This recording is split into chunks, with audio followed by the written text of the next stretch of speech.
So good morning everybody. Today we are going to be making the second thing on the list that was voted for, and that is brownies. So I've never actually made brownies before, but I love brownies. They are definitely my favourite sort of like treat thing, and so hopefully these aren't too horrendous and then I can start making them for myself rather than buying them, which I don't like to do. So the recipe is from the BBC Good Food website, but we're going to change it a little bit because it's also got a massive amount of sugar in it, which I don't really vibe with. So we're going to just see what happens when I change things around. Now I know you're not supposed to do that with baking, but oh well. So this in here is 175 grams of salted butter, and this is 150 grams of chopped up cooking milk chocolate. It says dark chocolate on the recipe, but I don't have any, so this will do. So ideally you would melt this over a saucepan full of water, but I don't have the ability to do that given that I don't have a bowl that can sit on a saucepan like that, so we're going to melt it in the microwave instead. So this only took 2 minutes to melt in the microwave, so you can see that it is completely like liquefied, which is what we were looking for.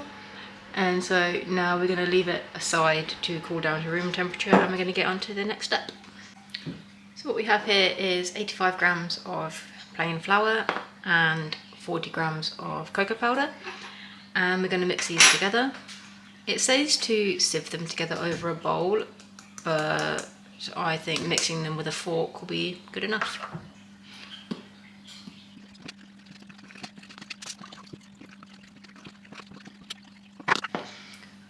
So this is the flour cocoa powder mixture that we ended up with, and the next step is to mix some eggs and sugar.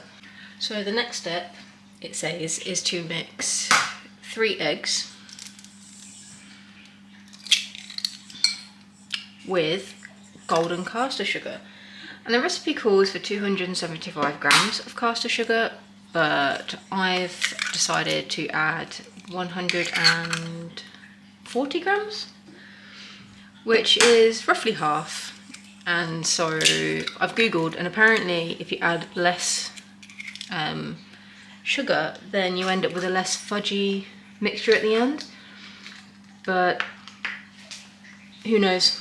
I mean, chefs probably know, but we will see. So we're going to experiment, and we're just going to add, so roughly half of the amount of sugar, and then we're going to like cream these together, and it says it should take about 3 to 6 minutes, I think. 3 to 8 minutes. So yeah, let's get whisking.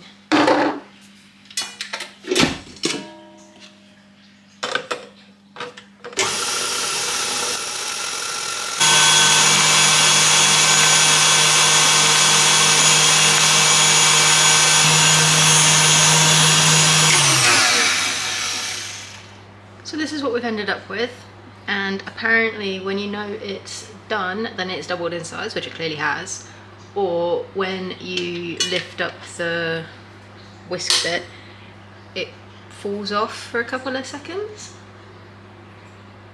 Yeah, so that looks about right to me, and so that's what we're going to go with. And then apparently the next step is to pour on the cooled chocolate mixture that we made earlier, so I'll just go and get that.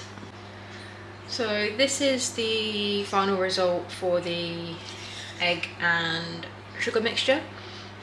So now apparently we just pour over the chocolate mixture and then we fold together with a rubber spatula. That's what it says. So that's what we're going to do. Well, that looks pretty cool, doesn't it?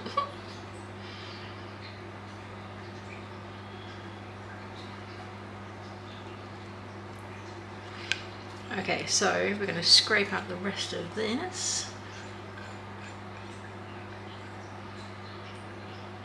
And then it says to fold it over. So you kind of like pull it up from the bottom, from my understanding. I've never done this before, so we shall see what we come up with.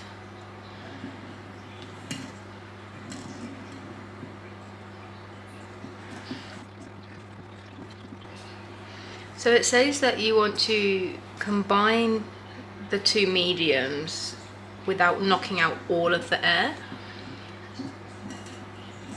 And it says go as slow as you like, so this may take a little bit of time, but I think this is right. If you guys know any better, then please let me know, because I don't know what I'm doing.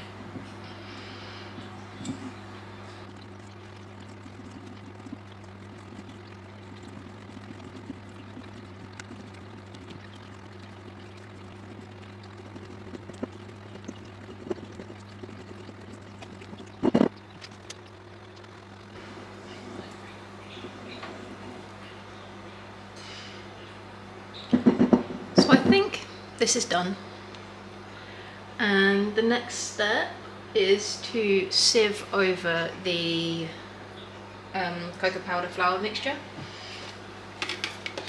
So it says to sieve in this.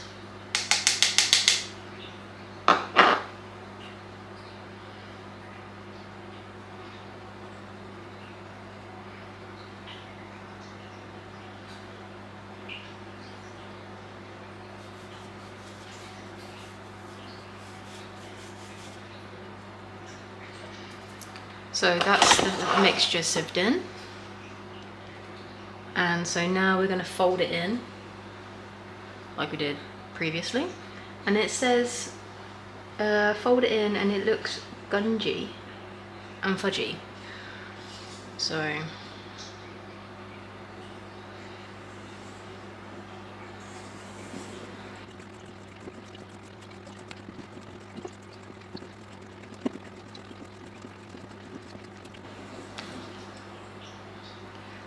I'm going to stop mixing it there, and then it says to stir in some whitened milk chocolate chunks.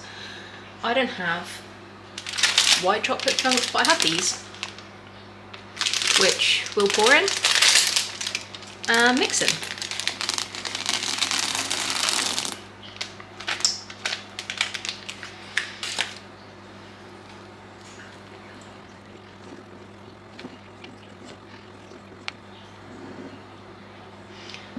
That will do.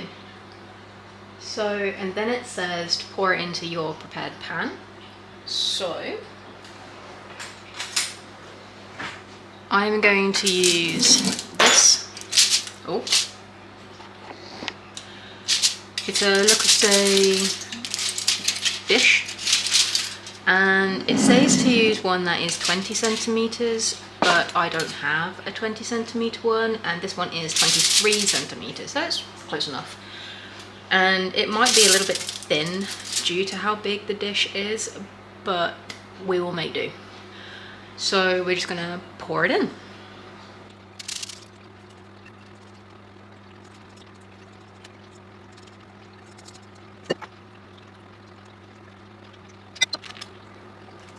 So now that it's all in the edges and this top is smoothed out, we're going to put it in the oven, and it's going to go into the oven at 160 degrees fan for my oven, and then it says for 25 minutes, but that seems like a very long time. But then again, I've never made this before, so I might just be making things up, which I think I am.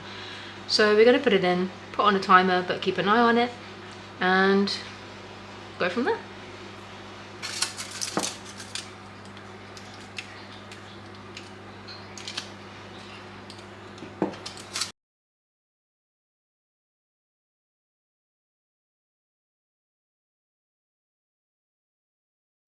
So this is what we have ended up with. I don't know if it's been cooked too long or not, but at least it's cooked. So now that it is out of the oven, it says to let it cool in the pan.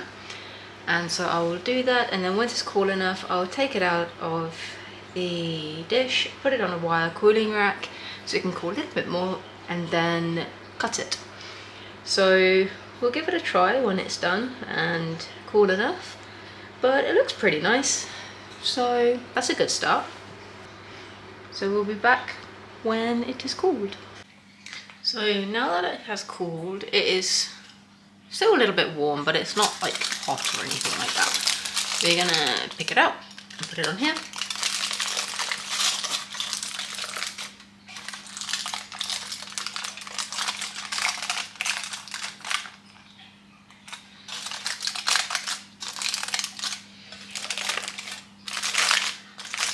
So I was going to see if I could get it off the foil. Oh, that's not gonna work. Okay, so this is gonna have to change tact here. Okay. So what we're gonna do instead is we're gonna put it on this baking tray. So I have a feeling that I'm just going to put the tray on top of the brownies and then flip it so the foil is on the top, so then I can just peel the foil off like that. So it's on the top. Flipped.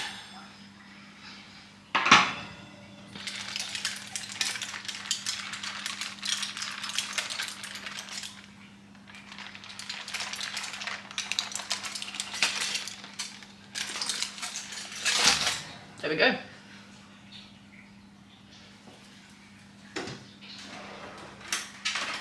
So we've got a knife, we're going to cut it. So we're going to cut it into quarters. And then we're going to cut it into quarters again. So we're going to look at this one that's broken, because I opened it earlier.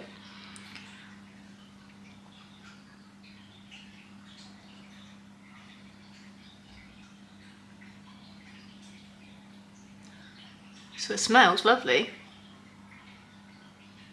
And hopefully it tastes as nice, so we'll see.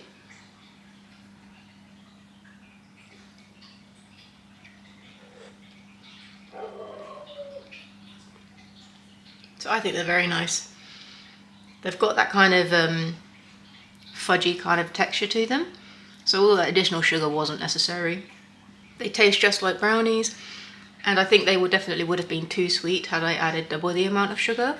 So they've got this really nice chocolatey taste, and I'm incredibly happy with them. So thank you again to those who voted. This is the second baking good that I have made, and I'm really happy with them. So because it is Saturday, I do not want to take these in on Monday to my colleagues, so unfortunately they are going to miss out on brownies this time, but I will make these again for them at a later date. And these ones are going to go in the fridge. I'll give some to my sister and her partner, and the rest will go in the freezer, where they should be good for probably a couple of months, to be fair. And yeah, so thank you again to those who voted, and I will see you next time. Bye guys.